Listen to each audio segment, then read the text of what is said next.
We welcome everyone in the room and online to the Global Center for Christ Consciousness.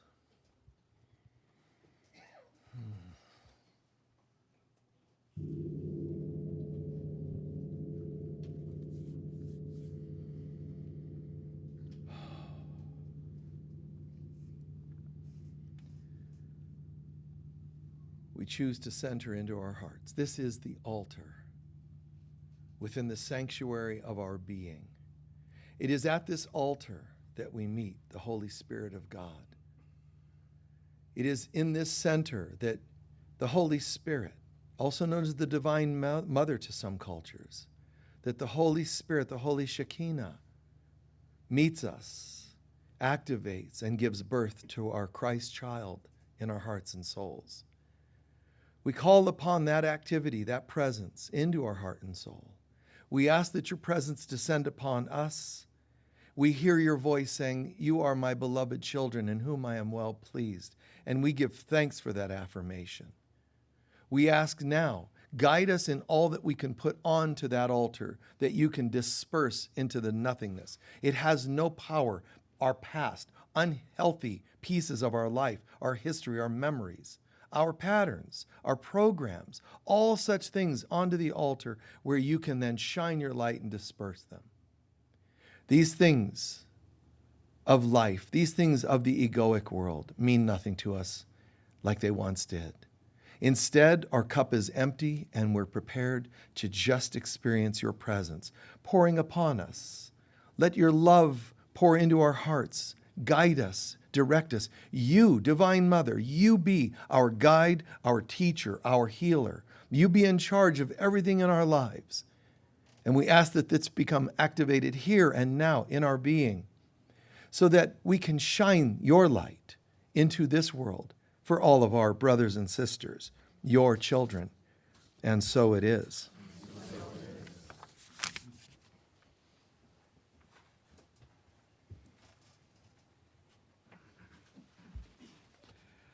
Please take a moment and breathe in the following quote from White Eagle.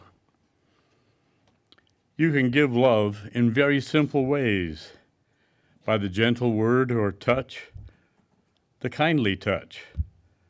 This comfort can be offered to everyone you meet. When your heart center opens in love and kindness towards everyone, it begins to grow and expand and can be seen as this light radiating forth. Love God faithfully, and the light becomes brighter. By this power of this light and love, you will see miracles.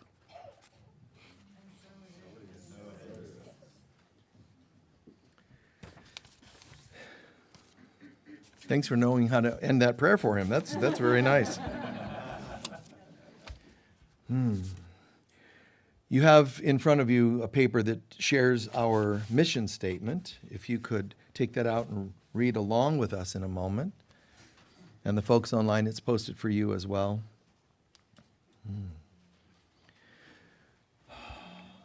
Together, please.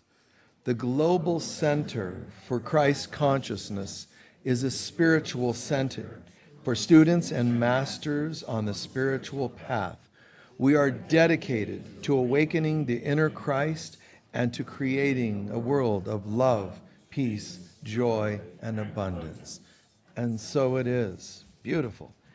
One of the cool things and tricky things about the name of our center, the Global Center for Christ Consciousness, and we use for short, we sometimes just say, welcome to the center, but it's kind of a funny play on words because the center is easily your center, right? It is your center and it is also your center. I love that double meaning because it adds the applicable but also the personal meaning to it all. So what topics would you like me to cover today? Yes? Spiritual bypassing and taming the ego. Okay. That's two, technically. Anyone else? Yes? Holiness. Impulses.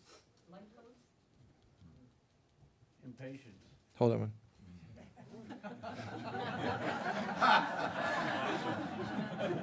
That was classic, wasn't it? Impatient. One more. Okay. Yes. Muscle and joint release.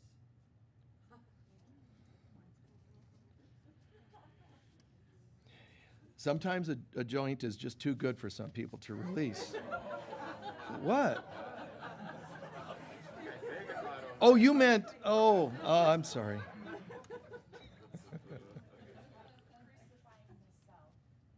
Okay, good. That's enough.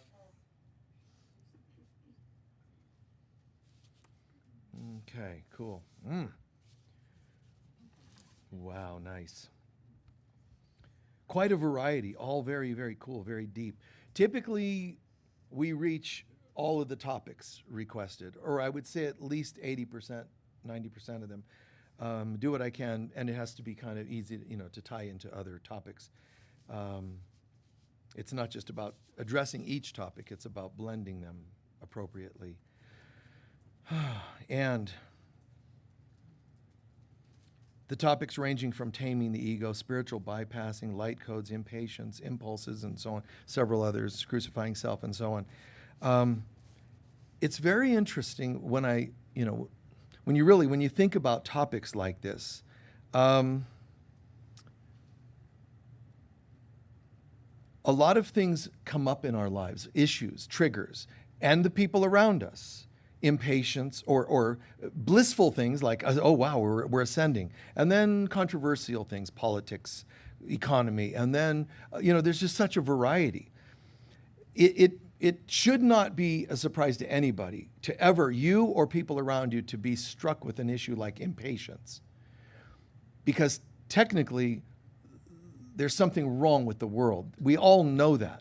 This is not, the way Yogananda puts it, this is not the one God created. Or Buddha says, you have to lift veils to see the real world. Well, wait. That implies there's a real one and a not real one. You know why you're impatient? Because you see the not real one and you're looking forward to the real one. So you should be impatient, but not really too much, because too impatient would mean I'm tired of waiting, which means it's not here yet, which affirms you're not going to feel it yet. The impatience, just remember to turn impatience into excitement for positives. Now, if impatience is there because, and trust me, the more we grow spiritually, I say this in mastery workshops, mastery development. One of the most common things about developing mastery is not just learn to love unconditionally, learn how to focus, learn how to use willpower. These are all masterful concepts and techniques. But one of the things I say about mastery, the more you become masterful, the more impatient you might become. I'm not implying all impatient people are masterful. What I'm saying is sometimes, because of your brilliance, mastery, or because of your psychological challenges, either one of those, because it's real close, the similarity between genius and crazy. Similarly, you could be masterful or just challenged and feel impatient. Why? Because you see things, you know things, and they process quickly, and other people don't process that quickly. Would you like an ice cream bar? Well, let me check in and let me muscle test that. And just yes or no. Well, I don't, let me feel into that. Oh my God. You're done with your cone, your soda, everything else, and they're still, Some people are going to want to process longer. What you have to watch out for is some of them are actually messing with you. That's called passive-aggressive behavior. The last thing an impatient person wants is to hang out with passive-aggressive people, because they're going to be testing you the whole time. Whether they know it or not, there's going to be this little, and then it pushes buttons. But whether it's the masterful or whether it's the psychological challenges, we still have to ask ourselves, how can I demonstrate greater love today? And patience, if you think patience is a thing you're granting to people, you still don't get it. If you don't love them, then you're only giving them a little treat for the moment. It needs to really come from the soul, all of us. Patience with politicians, patience with the world, patience with all that's going on. In case it's not obvious, time, none of this is real, and time is proving it. I think I'm going to do one of those short videos on this, maybe today, I don't know when, but time is changing because it's collapsing. So some minutes, one moment, like it seems like it's here it is, it's, let's say Monday, feels like it's Friday. But tomorrow, on Tuesday, it feels like it's Sunday. 1 minute time's going this way, and the other minute it's going that way. Time seems like it's really speeding up today. The next day, it's really slowing down, isn't it? So you either have people that just make up things to say, or they're right. There's something going on. And you're going to be impatient with this, impatient with the world. Man, I don't even know what day it is anyway. Impatient. But relax, because the cure is not to wrestle with this world or its trips. It's to step back and go, oh. You know, a little bit of, well, I get it. Yesterday, it was speeding up. Today, it's slowing down. What's wrong with the world? Me, and it must be the politicians. Stop. No. The world is collapsing. Its whole reality was never real in the first place, and it's collapsing. The good news is we're starting to see it for what it really isn't. I almost said is, and then I just didn't stop. For what it really isn't. And one of the cures to a lot of things that we're talking about, even achieving that sense of holiness, taming the ego, that's a tricky one, because a lot of modern teachers, the spiritual teachers of today, you know, they've been on the path for about a week and a half, and they're online telling you how brilliant they are, and they've got a following. It's a trip, because they'll use words like, you know, the ego, and no, you have to befriend your ego. No. The ego is the part of you that doesn't want you to wake up. The ego, whether you think of it as a psychological thing, think of it as a program, software that you downloaded into your being.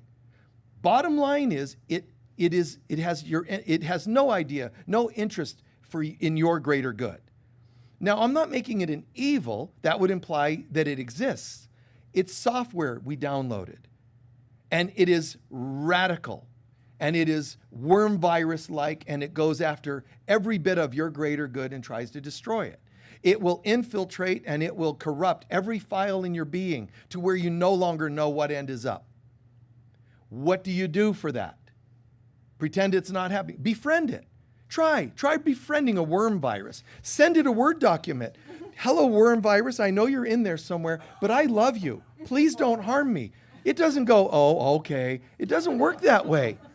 It is created to destroy you. And those of you who are ego lovers, be patient. I apologize. This isn't going to get any better for you. But listen, those of you who try to pet your ego into submission, you are in trouble, because it doesn't go, okay, you little ego, hello, aren't you? You're being so vicious today, aren't you? Aren't you? Yes. It doesn't work that way. It says, I hate you and I'm going to kill you. And you're going, there. It doesn't go, well, now that you're being sweet. It doesn't work that way.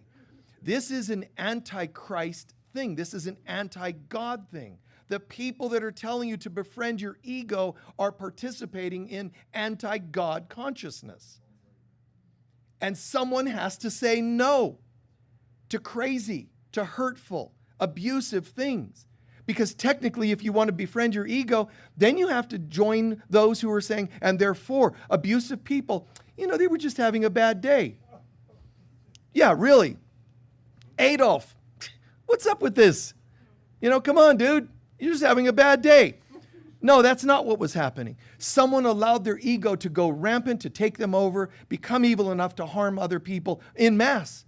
I don't care how many people he killed. One person being hurtful to one person is not okay. It's not a number you reach that you call it not okay. It's all hurtfulness is not okay. And it does not come from your soul, hurtfulness. It doesn't come from your divinity. It comes from one place, listening to your ego as your guide. It has to stop, and it will stop, because it is God's will that no soul will perish, which is the same as saying no soul was meant ever to be controlled by their ego. Then why is it happening? Because we've been weak enough to allow this. This is hiding from our divinity. Hiring the ego was our way of hiding from our light. And enough is enough. It's time to say, no, I'm going to start taking greater responsibility. When I act selfishly or hurtfully, I'm reminding myself, that's not the real me. That's the egoic me. And I'm the one who stops that. This is in Yogananda's teaching, Christ through A Course in Miracles teaching, concepts like you are far too lenient of mind wandering. Yogananda says the same thing. Stop and start observing your thoughts. Go all the way back, Ernest Holmes and whomever else, who's trying to tell you, watch your thoughts. They're pretty evil. Bottom line is, they're not. We'll have a different name for them. I use semi-ego. Why? If they're not God thoughts, why not just let them go? I choose to only have thoughts that God would want me to have. I only want to feel emotions that God would will for me. God, not because we're worshiping superstitiously something in the sky. I'm talking about God that is within us, a divine light in us that really still knows our true self. The ego has convinced us we're everything but that. And one thing we do, we all have to work on this word, commitment. Commit to things. Human beings are interesting because they don't realize how they hedge on everything. You know, like, well, I don't know what I want for dinner. Well, the waiter is waiting. I know, but if I get this, I might have wanted that. Once I start eating that, I might go, oh, but well, listen, there's a cure. You can cure that. Eat this, and if you decide you want the other, get that as well. After a while, within a year, I imagine, ordering multiple meals at each thing, you're going to be broken. You can't do it anymore. So you'll be okay now. You'll know something's going to teach you the easy way or the hard way to learn, what are you feeling? Just sit with it. And you're not a horrible person if you order a meal and decide you want something else, then order it too. Be gentle on yourself. See, if I had a child and it said, I want this, and then, but now that one tastes even better, get that too for the kid. Why not? I'm not saying enable every kind of strange behavior. I'm saying teach that next time, try to imagine what food would feel the best for you today. What really connects with where you're at? And then order that particular thing. But this is in every topic. Human beings just keep playing non-committal. Now, we all have heard people say, my partner is non-committal. And they're usually men being blamed, but human beings are non-committal. And somebody can say, like when you sing a song, how committed are you? It could be the song called Sing a Song by Earth, Wind, and Fire, and you're like, sing it. If you sing a song today, you will make a better way. Yeah, at the end of the song. Sing it. When you feel down and out, sing a song.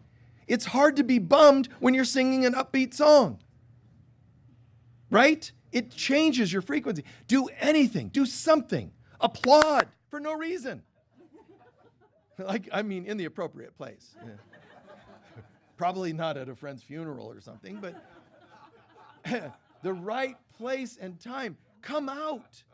What's going to happen if you come out? And even people that sit in an audience like this, and certainly they might think, I say something, they don't think it's funny, they don't laugh, that's fine. But sometimes even when something's funny, no, I can't laugh. I just refuse. That's commitment issues. Commit. Come out wherever you are.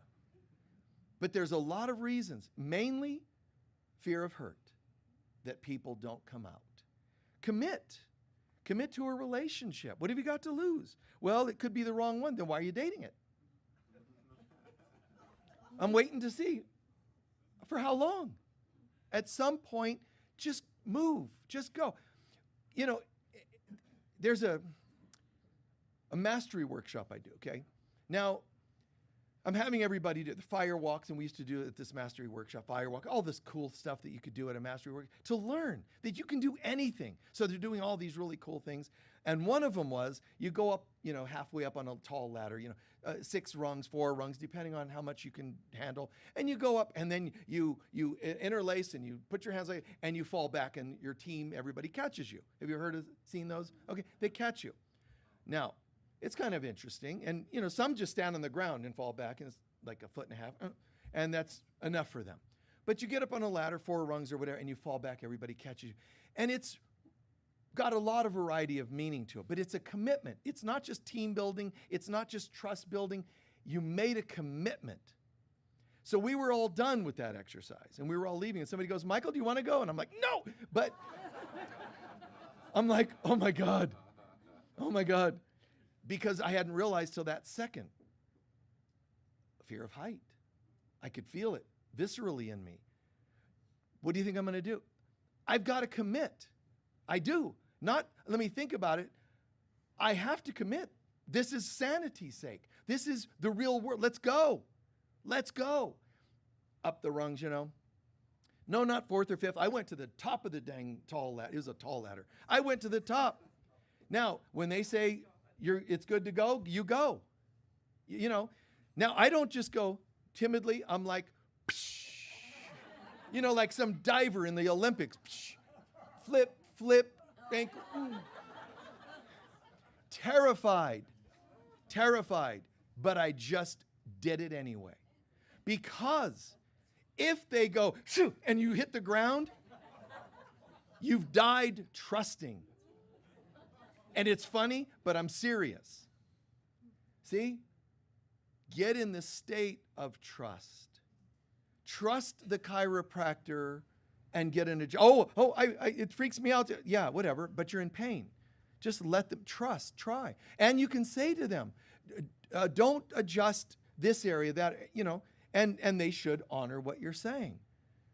Put the boundaries if you must, but then trust. Come out. I'm saying if you don't, you're stuck. Remember, I've said this many times. In Dante's Divine Comedy, people always think of hell, fire, brimstone. People don't realize in Divine Comedy, he's describing like this core part of hell is a frozen lake, not fire and brimstone, a frozen lake. The devil is frozen from the waist down, because that's where the naughty bits are. From the waist down frozen, and in the lake are the parts of people's bodies all frozen. Meaning, any part of you that's frozen is in hell. Any part we do not live cannot be redeemed. You can talk to God. God, teach me to have more trust in relationships. God will go, try getting in one. You've got to come out. You've got to live it for these things to be turned around, to be lived, to be redeemed. We want God to fix everything, and God's going, well, come out. But I can't. What we're really doing is, as long as the world is not only perfect, waiting for me perfectly the way I want it, under my control, then I will trust and come out. I will commit. I'll commit as long as everything's set up perfectly, which it will never be in a world that was created by the ego that's imperfect. And you want it under your control. And that's kind of the opposite of trust. I understand the reasonableness to say, well, wait, don't ask us to trust and just leap into harm. Absolutely not. Start by creating in here a better person, a clearer person, a person that creates healthier surroundings, healthier relationships. But I want to find the person that'll never sneeze.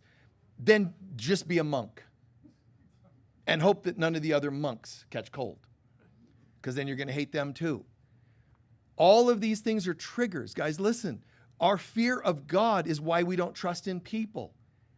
And Jesus is saying, when you don't trust people, you don't trust God. You want to say, I love you, God. It's people I have an issue with. And Jesus himself said, no, you are experiencing God through those people. See light in others, and it's showing your greater love for God. It's proving your greater love for God. And most of us know, no, that's not true. I have been burned by 20 people in my life. That's not make-believe. That's not fake. I've been hurt. I have a tangible reason to not come out. I get that. And before you met those 20 people, guess what happened when you introduced yourself? Hi, I have issues, And they said, that's perfect for me because I love pushing buttons on people that have those issues. Before they came in to hurt you, they already came in with a song. There was a song playing when they arrived. Dun, dun, dun, dun, dun, dun, dun, dun. When they arrived, there was music and you didn't listen. Because in your hedging, which is usually subconscious, in your hedging to trust, it already sent out a frequency. I don't trust, and therefore you drew untrustworthy people. I'm not shaming or wronging you. I'm saying, and this is your opportunity to be born again. To say, no, I'm going to start committing more. You know, people that say, I'm not going to get too excited about that new job. I'm not going to get, this relationship. It might be happening, but I'm going to wait. People are hedging and holding back. Imagine kids on Christmas morning and trees, gifts under the tree. Are you excited? No, not yet. I'm going to wait till I see what's under the tree. I want to unwrap everything. Then I'll breathe into it. And then I'll feel as to whether I should say, Mommy, thank you, or not. Mom, this is about a 5 on a 0 to 10 scale. This whole Christmas experience today, it's about a 5. Could you raise the bar next year? That doesn't even sound enticing or fun. And that's not the way a kid does it. You could wrap a spoon and they'll be like, woo, because there's excitement. They commit to the excitement. I know that I'm not saying leap into unsafe things. I'm saying get yourself healthy enough, your relationship with God and yourself, enough, not perfectly, enough to say, I feel kind of together enough to be able to trust now the third relationship, others. Don't go looking for God or self in others, because it won't work. It's dangerous. It implies you don't have this, therefore trying to get it from others, it's going to fail. They're going to fail. Whether they're nice or not nice, they're going to fail. Bring God, bring self, bring your own healthiness and awakening. A person in a 12-step program is typically taught this is not the place to be hitting on others because you're supposed to be working on yourself, although it happens a lot. Oh, I met my wife at a 12-step group, and it's love is love.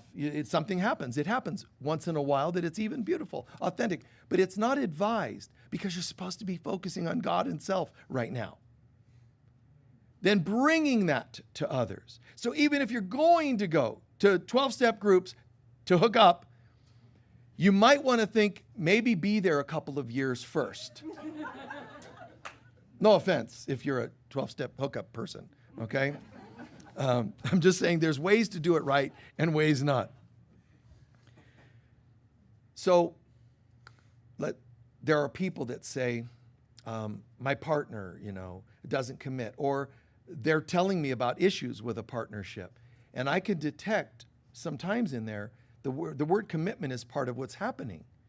Well, I would commit, but they did this, they did. And I'm very clean, clear, and straightforward. If somebody says to me, well, I really want to commit to my wife, but, she, for the first months that we were married, she was still calling her ex. It's very simple. I say to them, you sit down with your partner and you say this. You say, first you have to ask yourself, does it feel like they're cheating? Are they the type? Why are they reaching out to that person? If they're helping them through some tragedy in their life, maybe that was okay. But check it out. Find out. If the person you're partnered with is untrustworthy, you have to decide that. Then let them go. There are counselors in this world that'll say, and this happens way too often, couples will say to me, well, my partner cheated. And they always do the look at the partner when they're telling me about it.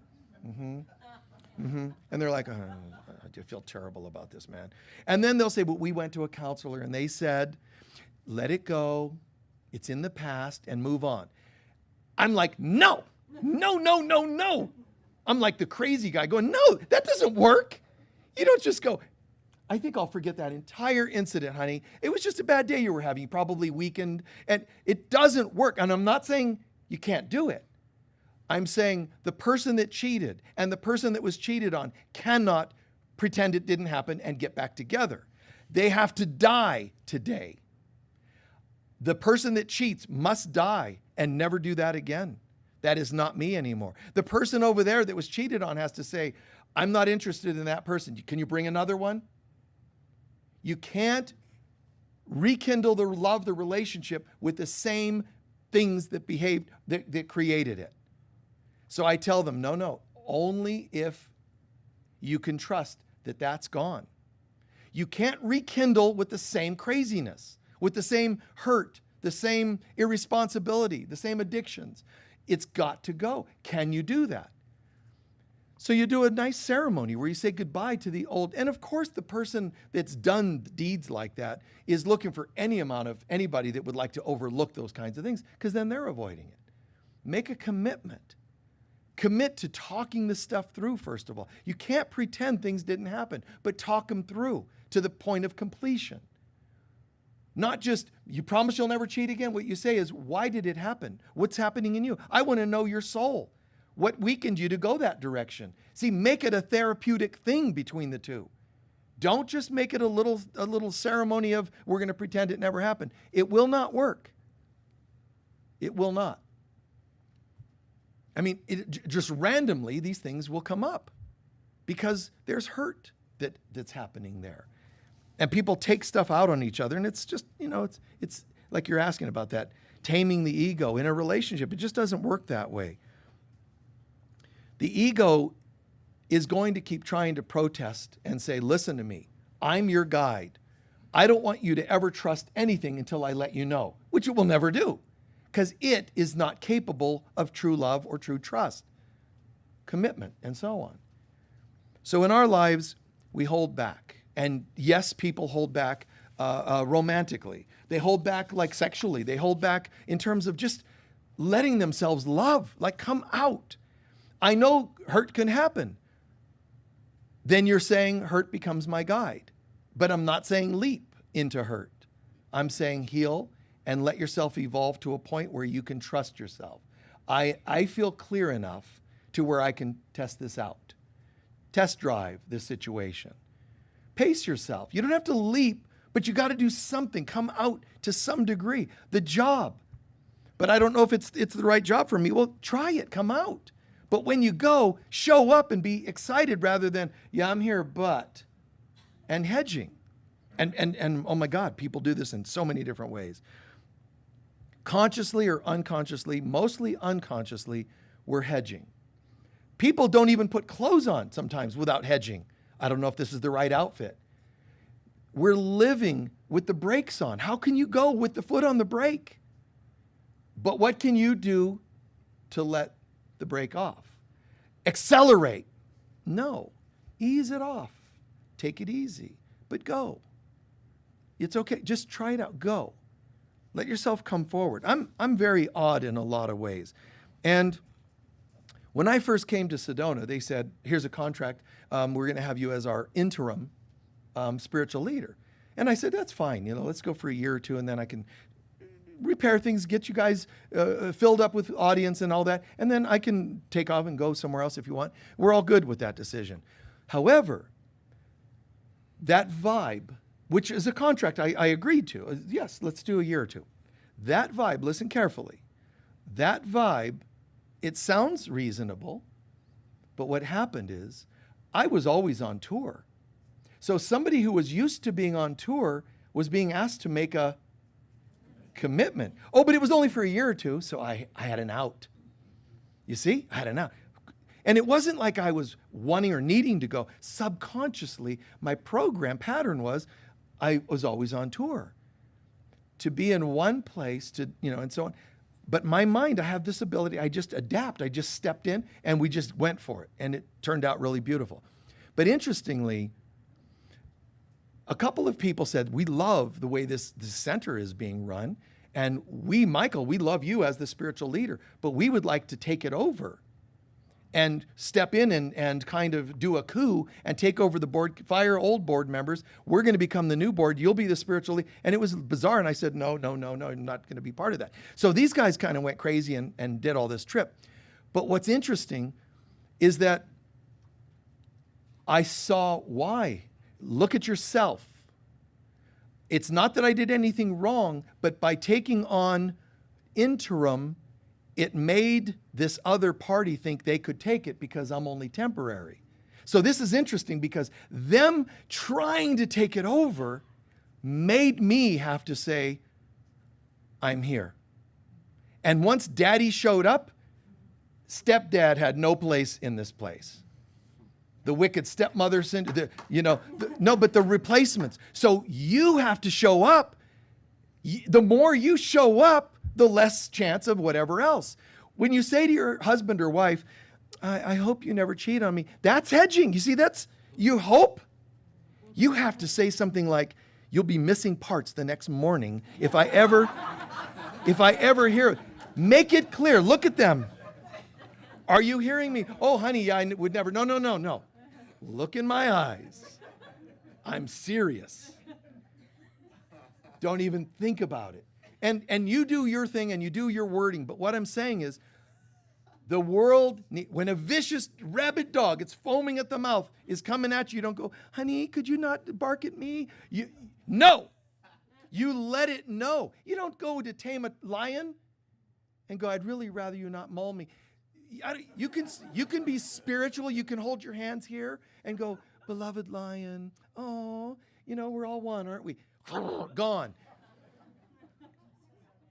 The world that's run by ego, which is the world we have allowed to go rampant, is waiting for somebody to show up and say no. I remember a girl when I was in high school. I watched this, and this gal, she had this dog. She was with her child, and this dog came at them, and it wasn't with great intention. And this kind of meekish, small woman, no! The dog just paused and went the other way. Ego needs to be told, whether it's a vicious animal or what, somebody's got to show up. When you're weak, everybody goes rampant. Go and watch your Kid Whisperer, Dog Whisperer, all these shows about the whisperers, horse whisperers.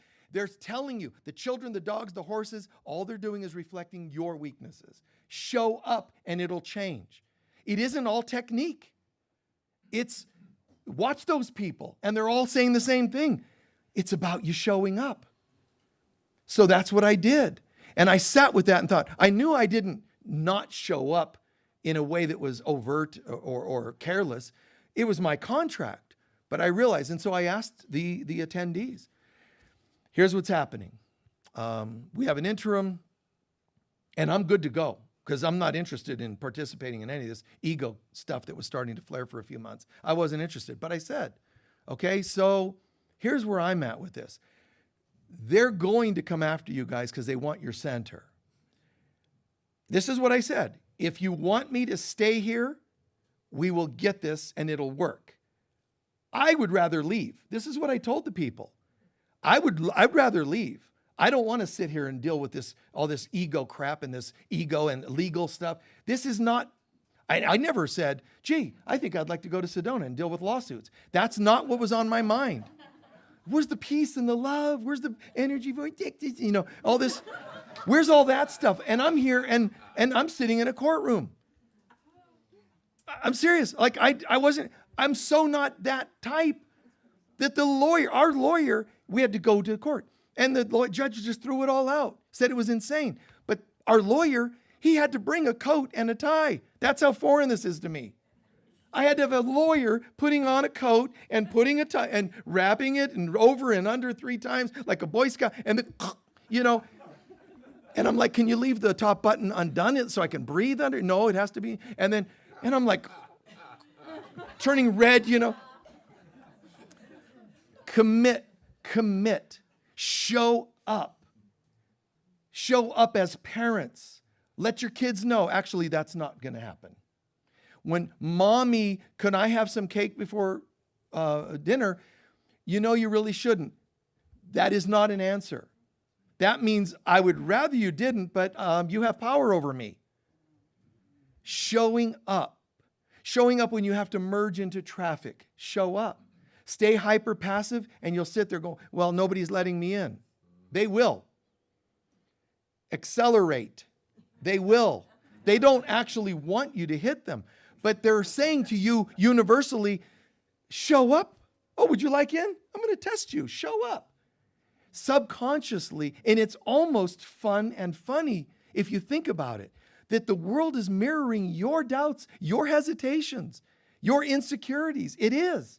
But I don't believe in plowing over people in contrast. It's just take some responsibility. So I had to say, if you guys want me here, I'll be here. I'd love to leave. If you guys could just say, no problem. I'd love to, and they said, no, all of them voted, no, please stay and do this with us. I said, fine. And I did. But what you're going to do well. Show up. Don't meditate halfway. Show up. Don't pray halfway.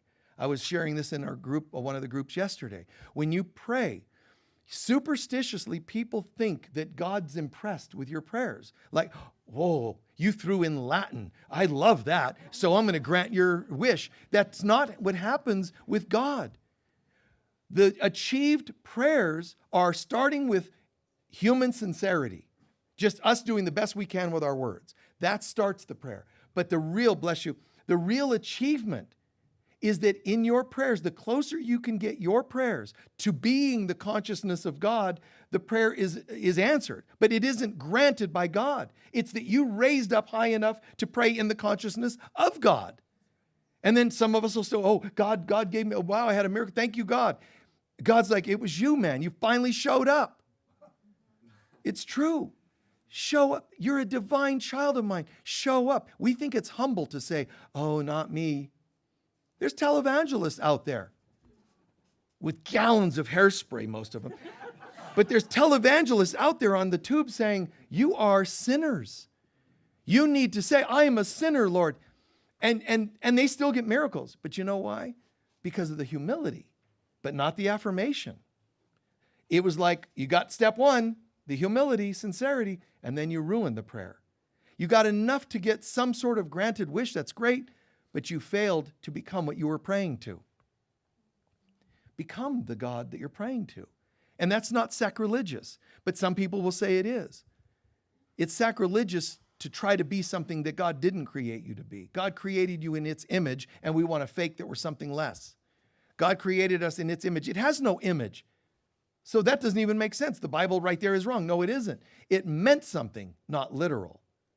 Created in God's image meant you're created in God's consciousness.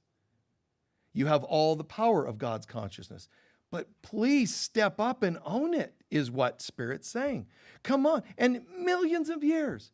And we're barely scratching the surface of getting to the real depths of what prayer is. It's false humility is not coming from God. It's coming from the ego, convincing you that humility is the way to go, but it's not real humility. It's lying. Trying to pretend you're something that God didn't say you are is egotistic, ego-centered. Now, you know, when I look at myself and I'm looking at some of your questions and comments, the crucifying of self, man, what that means is the dying of old. See, Jesus didn't just resurrect and ascend. He has to commit to who he is. Total commitment. Are you the Christ? Yes, I am. See, that's if Jesus would have said no, he could have survived and not been crucified. And this is what the ego will use. You see what happens to those who commit spiritually? They get crucified. No. He already did it. Now it's called not crucifixion, it's called redundant. He's already done it. You don't have to be crucified, but it'll feel like you're being crucified when you step up and own who you are. It'll look like, who do you think you are? And it's true.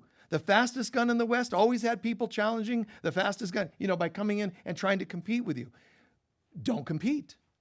Just hold your space. Know who you are. Not get so bruised when people attack, because they will, because they're not in their God center. You are at times when you're in your center. They don't like that. Who do you think you are? And you don't know what to say. Because if you say, a child of God, it's going to get attacked. I'm a nobody, well, now you're already attacked yourself. What do we do, man, in this craziness?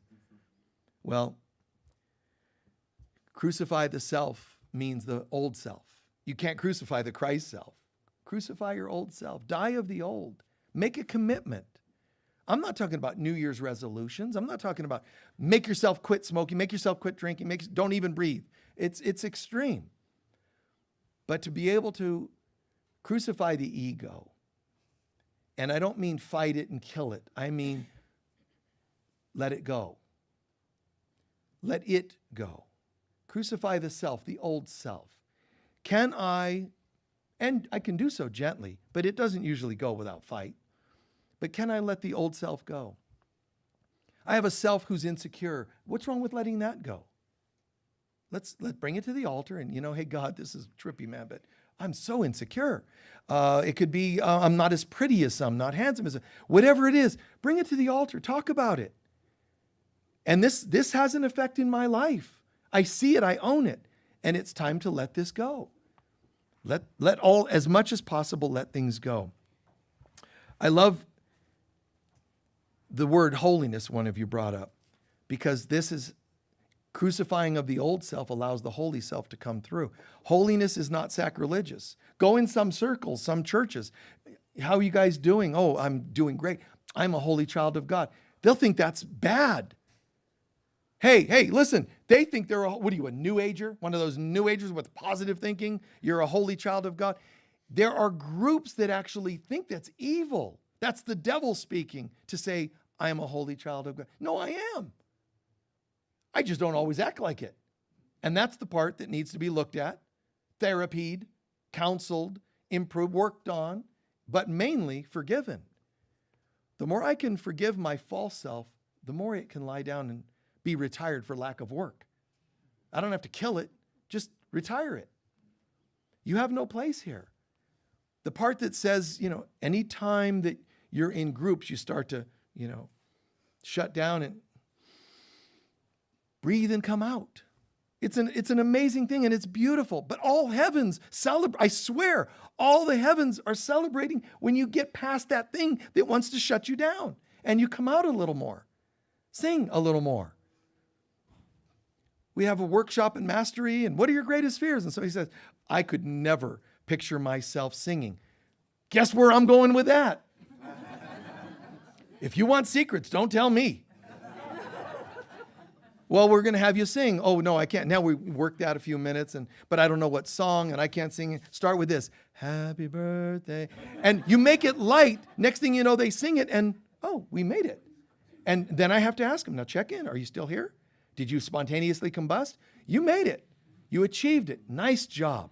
And you must do that. Remember that anytime you're coming out, anytime you're testing the water and thawing out, don't forget to say, I did it, and give thanks.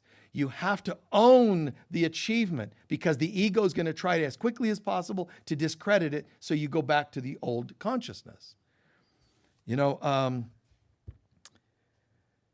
It's interesting because I'm not an ambitious kind of person. A lot of people, spiritual leaders or authors, they think more ambitiously. I'm not an ambitious-y kind of person. What is Michael? Michael, where do you want to eat? We're going to go out to lunch. I don't say we're going here. I don't actually do that. Here's what I do generally in my life, I swear. Since early on in my life, I throw a line in and see what comes back. Where would you guys most enjoy eating? And one time they said Asian food. Well, I don't eat almost anything that's normal. So when they say we're going to go to Asian, I guess I could go. That's not how you do it. Great, let's go. In the back of my mind, I know there's nothing on the menu that I could eat. But when we got there, you know what I asked them for? A large bowl of fortune cookies. There's always a way. There's always a way, man. And they're all eating their, slap noodle and whatever else, these weird, bizarre mixes of things with all these really intense, spicy liquids, whatever they call those things. I'm serious. And I'm like, oh, look, I'll be falling in love soon next. Oh, I'll be falling out of love soon. Oh, love doesn't last, Killing me softly with his song. But I do. I throw the line in the water and just see. And it's a weird way for some people. Because it'll sound like, well, Michael, you're not committed. What do you want? I don't feel like there's much of a me that needs anything. A me. Where's that personality? I don't feel like it's there much. But not dissociatively speaking. I just mean I'm okay. I just feel okay. So you can have what looks non-committal when you're at a state of being okay. Does that make sense? Beware of that, because you don't want the being good, okay, to look non-committal, because that's how it'll look to some people. So you explain it. Now, I'm okay with wherever we go. Oh, you poor thing, you should ask for what you want. I already did, and I'm already there. Us going to lunch is what I asked for, and that's my bliss. Yeah, but what do you want to eat? I don't care. I'll find bread and butter anywhere. Well, they didn't have butter at the Asian place, but that's why I went fortune cookie on them. Anyway, even back in high school, I remember this one moment, there were two gals that expressed interest, and I was, and interested. What do? I asked them questions about their beliefs in God. When I don't care who's got the better look, who's got the better body, what I asked was questions about God. And one felt like they were more strongly committed to God. I married that person. And it lasted like 10 years. It was nice. But that's what I asked. I throw in a line. I test the water a little bit. I do that with so many things. Whether it's romance, whether it's whatever. I put it out there to see the path of least resistance, the ease. I'm not going to fight to make things happen in my life. If I were to have an employee that were thinking about quitting, I might just have a casual conversation. So how have you been? Great. We were thinking, this is just made up here. We were thinking about having to let go of that position. If I see them go, good, because I was thinking of leaving, we're good, we're done. See, I test the water. But that's not because I'm being non-committal. That is my way of getting commitment. I want to know who's solid in this situation. You see? And I don't just do this with individuals. I do this with the universe. I was selling the house I lived in 10 years ago when I moved here. I had a place for 5 or 10 years, and then I was selling it. Now, there's all kinds of things you can do. Well, let me check the market. Let me do whatever works for you. What worked for me is I put it up for sale. But where are you moving? I have no idea. But I move. I do something, right? I get the ball rolling. So I had an estate sale. So now there's nothing in my house in case I get tempted to stay. And there was me, and we talked about this the other day. One of you was laughing at the memory of it. Michael with his camping chair. That's my piece of furniture. Camping chair. So that was it. I found a box. I stuck it there to put my Domino's on, and Domino's pizza on, not Domino's. My Domino's pizza on, and this was my furniture. So what's happening is I'm telling the universe, in case you haven't noticed, I'm done here. And weeks are going by, it's selling, people are looking, they buy, they put an offer. I still don't have a place to live. So I went, oh, that's right. I got to find a place to live. You put it out there. You get things moving. Show some commitment. The hedging, everything in the universe is a mirror of your inside. If you're hedging inside, it mirrors the hesitation. Are you bad for it? No. It's understandable, the hedging. It's a little frightening to make major changes, but, So when I ask you, what do you want me to talk about today? I don't walk in and go, I don't need your opinions. I have something I'm going to tell you. I'm going to teach at you. See, I don't actually feel that. God, you, it's God, self, others. God, what would you have me do? Which I try to stay in that space as much as possible. Self is I'm open, and then what would you like? And you become the tip of that funnel that anchors it to the earth, whatever we're going to talk about. You see? I don't walk in with an ambition. I don't walk in with a memorized talk. It's really an openness. So watch yourselves. You got to heal the tendency to be afraid of commitment first. But as you're doing that and starting to learn trust, you'll start to learn another level of healthy non-commitment, if you have to call it that, which is I'm open. But don't confuse that with non-committal. Work on the non-committal. Work on as much as you can. Try saying yes. It's a policy we have here at the center. I tell the staff. When people come in and say, can you order a certain book? Say yes. When they say, do you have this or that or the other, whatever it is, can I come in and do a workshop? Yes. Start with yes, then talk about the details to see if it's workable. And it might be We change what we can by saying yes, except when we can't. You see? Commit. Put it out there. I say to people when I see a person looks nice, the certain outfit, wow, that outfit's beautiful. That's a commitment. I could see it and be afraid to say it, but now fear won the day. You see?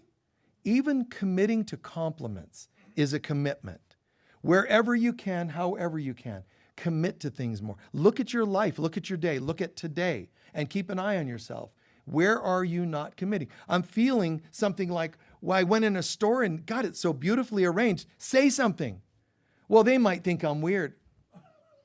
Then just stay shut down. What are the options? Any part of you that's frozen is in hell. Release it. Thaw the lake, man. Come out. Try it. And within your own boundaries, within reason for you. I still have my moments of checking in to see what's the most tactful way of saying something. What's the appropriate way of wording this? If I go to a certain church, a spiritual center, and I'm doing a talk, you would think I can just do a talk like this. No. No. I've had a couple of them say, we need you to cut back on mentioning the name God. Now, I stopped going. One of them burned down. That wasn't me. I'll teach you not to let me talk about God. Click. No. But this is how this world is. Don't mention God. Too much Christy stuff. So I love people and I love to respect where they're at. So I will not just go, no. I will try to respect where they're at. And they say, well, maybe you can word it this way. I'll do what I can to dance with where people are at. I love doing that, and I love people enough to do that. Nevertheless, to be able to commit, to write an article when they ask for an article, or when they, this or that, and I use that. If I'm doing these programs, the mini shorts that people want me to do online, it's a trippy thing because you say something like Christ consciousness, and immediately there's someone, trolling and, oh my God, that's of the devil. I'm happy that happiness is of the devil. Everything's of the devil for some people.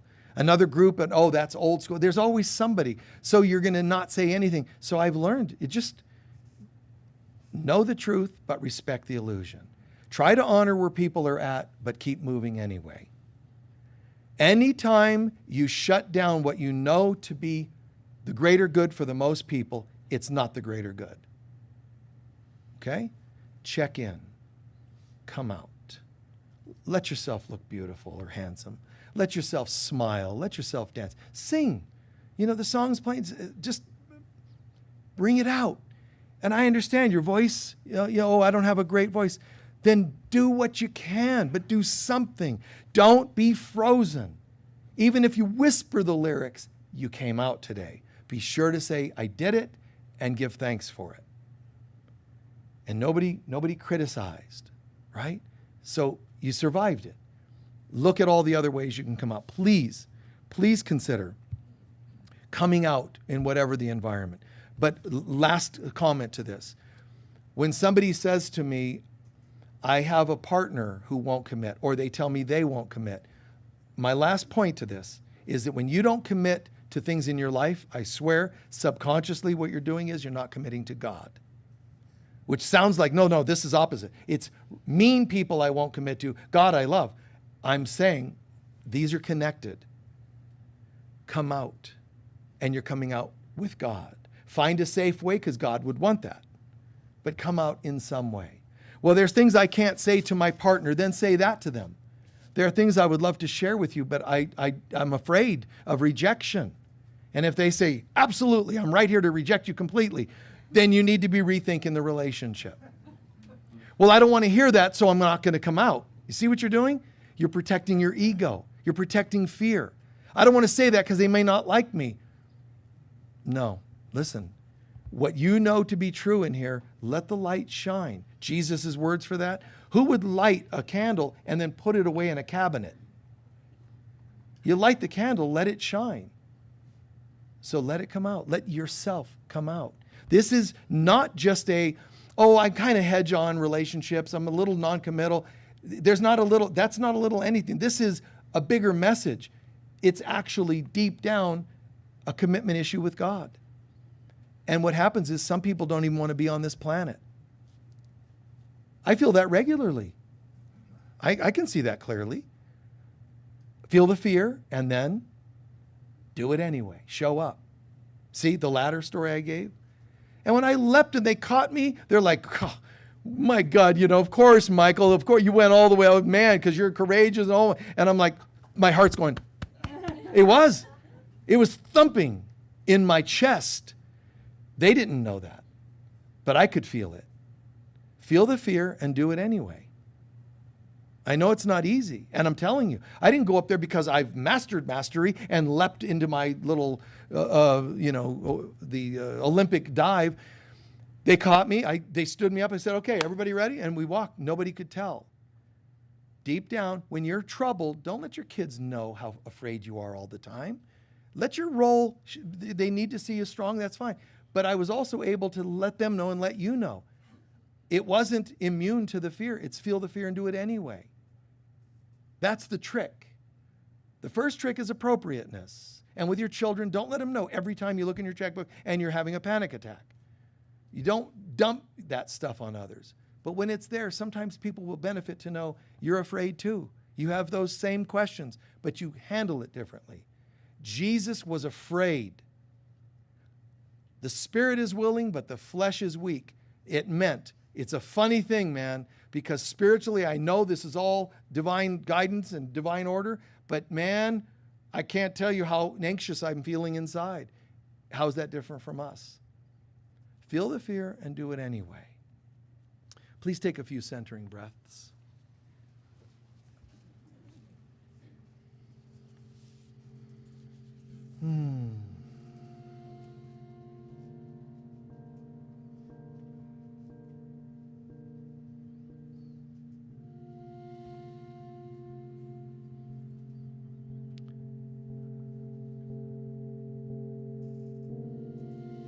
Relaxing and centering. Today, not a visualization, not a journeying in meditation, just a few questions.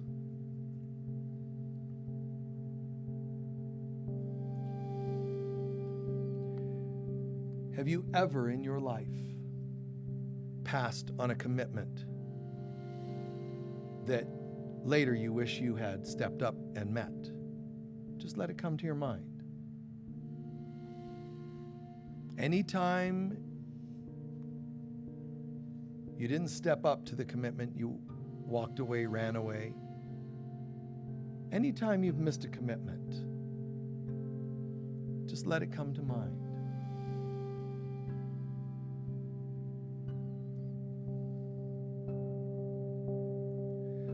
What was happening at the time? Were you afraid of failure? Afraid of rejection, afraid of hurt? Well, just be honest and look at it. What was happening?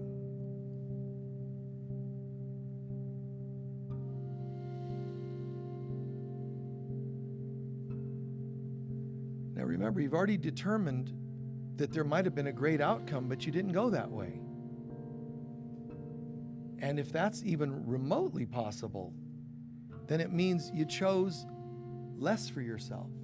You chose to say no to your good, and you let fear win the day. This isn't to increase guilt over it, to see it, own it.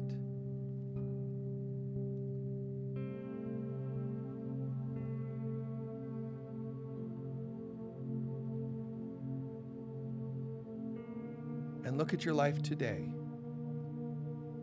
Is there any area of your life? Let the Holy Spirit help you find these things inside. Any area that you're holding back, lacking commitment, you're being asked to step up. It doesn't have to be big marriage stuff. Commitment at all. Commitment to getting a test done at the doctor's office. Commitment to telling someone that there's things about your relationship that are uncomfortable, even if they're family members. These are all commitments.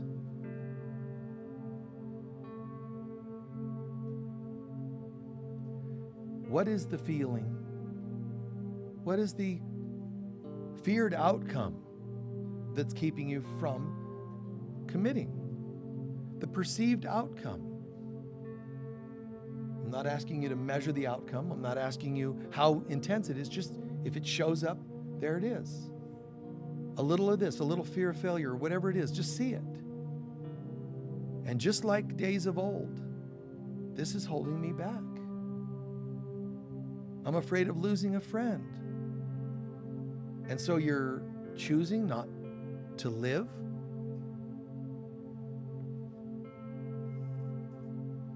Like Buddha said, learn to ask questions. Question things, rational processing. If there's a threat of this thing leaving, so you're holding back, you're already in hell anyway. So why not let that end? It has no real power over you. But how about trying out, instead of fear, how about faith? That if you make a healthy choice for your greater good, maybe things will only go better. See, but just leap off that ladder. What if? Lots of what ifs. Leap. At the very least, you can choose what height of the ladder, but leap, even if it's off only the first rung. Make some change, make some words happen. Come out a little bit.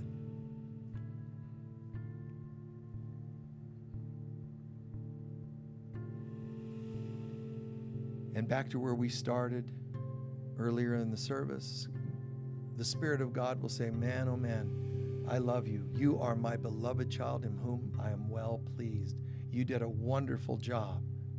Yeah, but I only went to the first rung. I said, you did a wonderful job.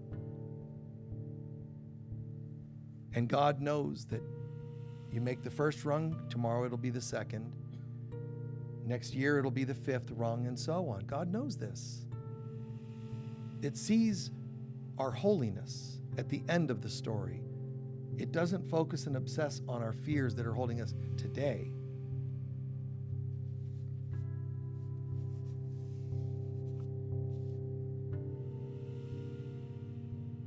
Lastly, imagine the past and the present thing that you hesitated on. Simply imagine yourself having committed and gone through it. I'm not asking the outcome. I'm just saying, see yourself having committed.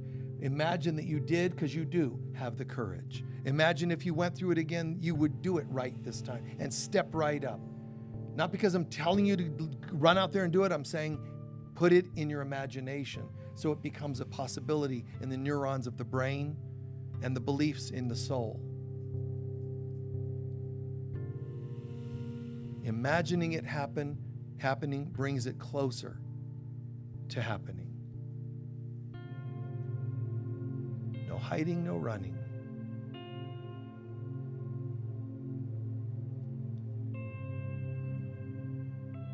Hear the words, I am here now.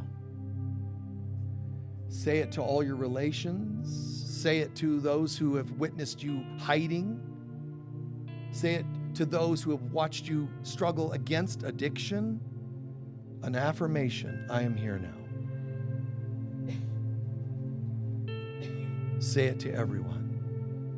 Those who hurt you, abused you as children. Excuse me, no. I'm here now. I don't run, I don't dissociate. I don't flight or fight or fear. I'm here now. All of that ends today.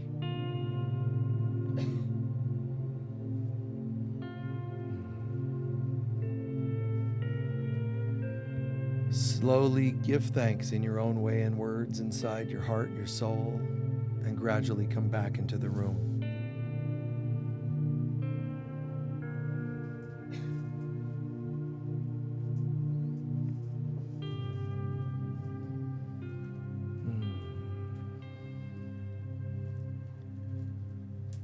One of you had asked about spiritual bypassing, and that's one of them.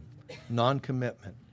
It's just another form of spiritual bypass. We have to show up. It might seem scary, but we have to show up. Okay? Take a few grounding breaths into the room. Grounding is showing up, guys. Yeah, we can't just be all bliss bunnies floating up here somewhere. We've got to like connect with God and anchor it to the earth plane. Yeah.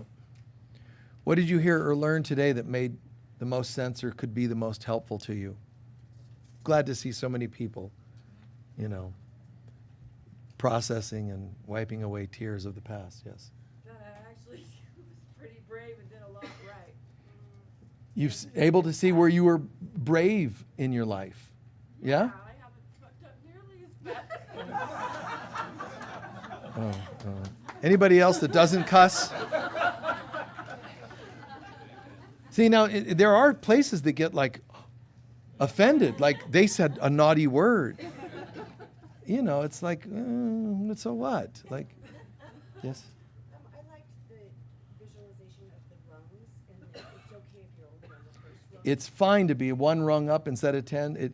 Your head's going to, see, the ego's going to, but if you could only, first the ego's going to say, don't even do it. But then if you're going to do it, go to the 10th rung, because it wants you beyond your means, so you hurt yourself or doubt again. Always messing with you. Never good job where you are. That's called peace. To be good job where you are, that's called peace. Yeah? Thank you. Yes? I did a trust fall. I worked at a treatment center, and I was running the group, and they said, Dale, it's your turn. And I got up on the table, and it was one of the scariest moments. Yeah. To trust them. Right. To trust myself. And it was like, we can ask others, but it was like, no, it's your turn. Nice, huh? It's a little challenging in the moment, but you did it. Nice. Anyone else? Yes? I was in the audience when you asked years ago, and I never regretted You were in the audience when I asked what? if we wanted you to stay. Oh,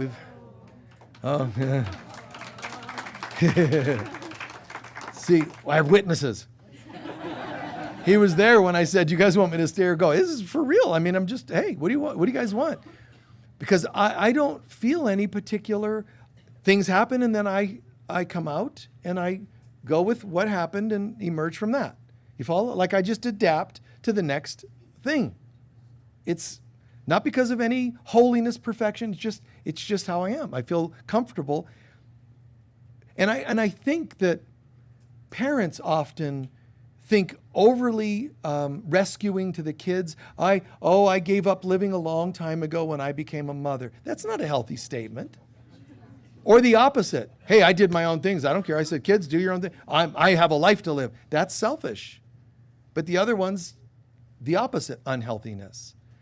You can be healthy and clear enough to know your own needs and take care of what works for you, but also to ask what the children need, what your students need, what your employees need, whatever they happen to be. How can I be helpful today without harming yourself? Today we have a workshop, by the way, on creating fulfilling relationships, and that's with God, self, and others. It's about an hour away from now. And it's all about that concept of balance. But romance is part of that. Some people, well, I'm afraid. How do you, I remember being on tour sharing this, God, back in the 1990s. And some people were like, no, Michael, that would never fly. Thank God, about 10 years later, other spiritual teachers started catching on after they've had enough failed relationships. They started agreeing with what I was saying, which was, guys, if you go into a full relationship, oh my God, but what if it's not the right? What if it's not the right one? What if this and that? Stop. Just try measured doses of anything, even going to the gym. Well, I heard if you're out of shape, it could hurt you. Stop. Start somewhere. Measured doses. You decide the container. You decide your boundaries. But time agreements. Instead of going and looking for Mr. Mrs. Right and finding that person, committing forever, just start with, this feels really good. But see, I'm not the type to go, this feels really good. Could we get together and hedge for a while and let's just look at each other and wish we could go further? I'm serious. So I would meet somebody and say, tell you what, this is feeling pretty good. Yes, it is. They agree. Great. Why don't we agree? 6 months, man, let's go full on. fully in love, fully playful. You know what I'm saying? I don't want to take 8 years to get to know you and then trade you in. I want to go full on now. But to some people, they're like, that sounds weird. No, you give yourself a certain time that you both agree on, and then within that container, fully let go. See, when people say, I'm looking for Mr. or Mrs. Right forever, you're sabotaging. You're trying to sabotage that it might work. I would rather have 1 year fully beautiful than no years ever doing anything. Even in the relationship, people are hedging. Find a way that you can make some sort of framework that you're okay with, and then within that, please go for it. Make sense? Thank you. We're going to do our collection and our closing prayer.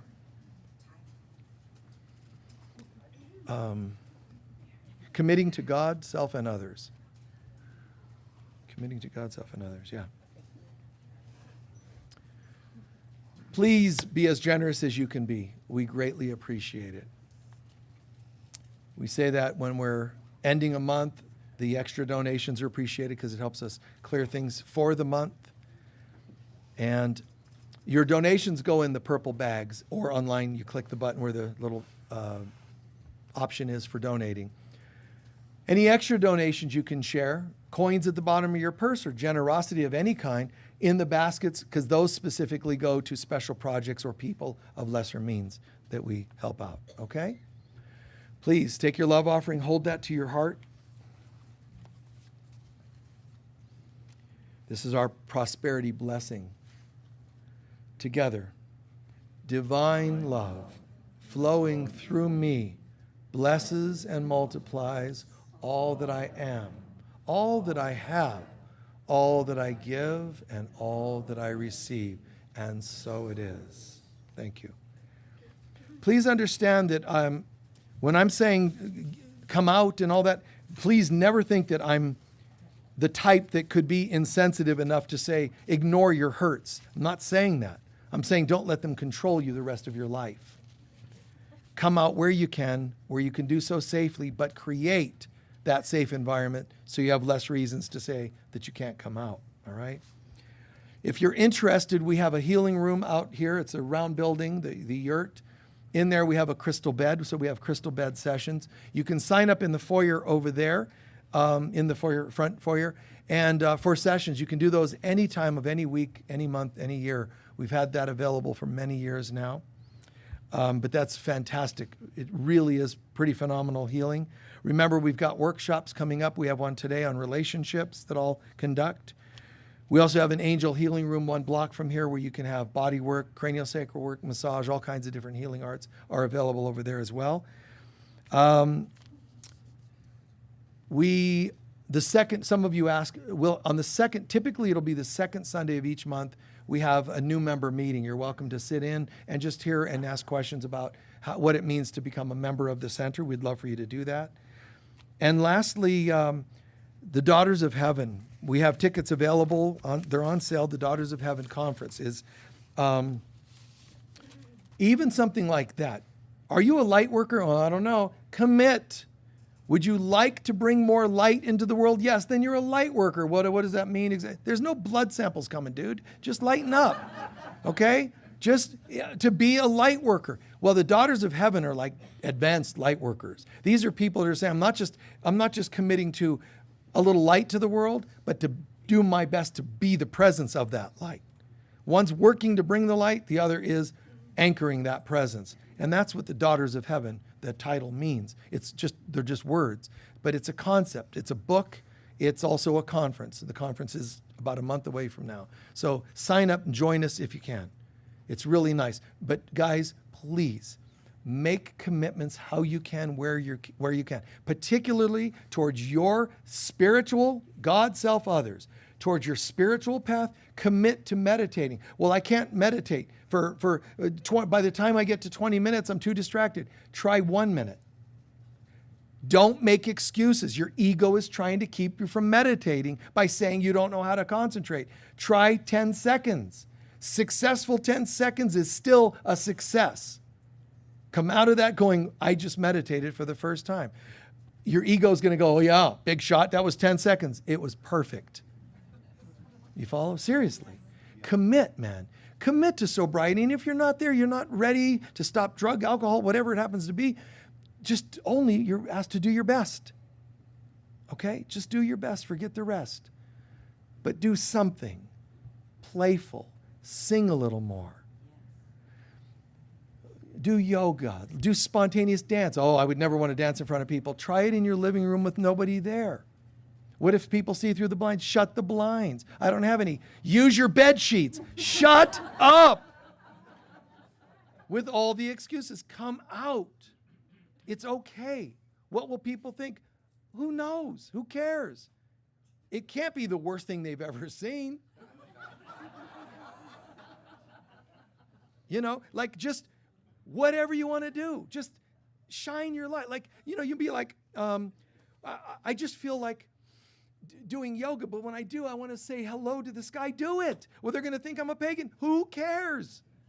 Let them think you're a pagan.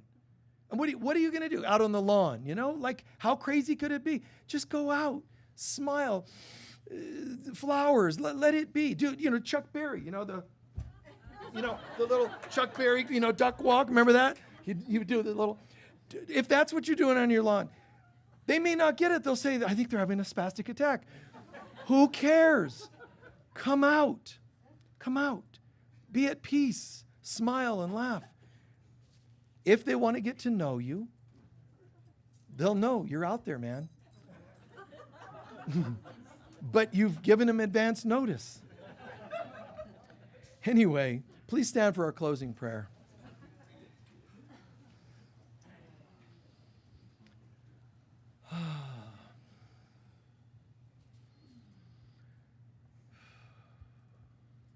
Centering into gratitude, centering into the folks online and in the room that today, for whatever reason, brought up some processing.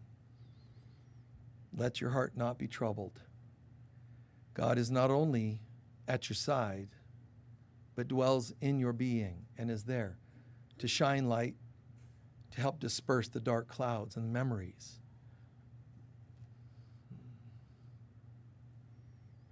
Hear the voice of thousands of people that watch this program every Sunday. Thousands of people around the world are repeating this to you. I'm sorry. I'm sorry for anything that's ever hurt you, ever made you hesitate, ever caused you harm. We are truly sorry. Let not your heart be troubled. Come out wherever you are. God is lighting your path. Even if it's one step at a time, come out. Our lives would be made better if you would come forward and walk with us. The light of God surrounds us. The love of God enfolds us. The power of God protects us. And the presence of God watches over us. Wherever we go, God is, I am, we are, and so it is. Peace be with you.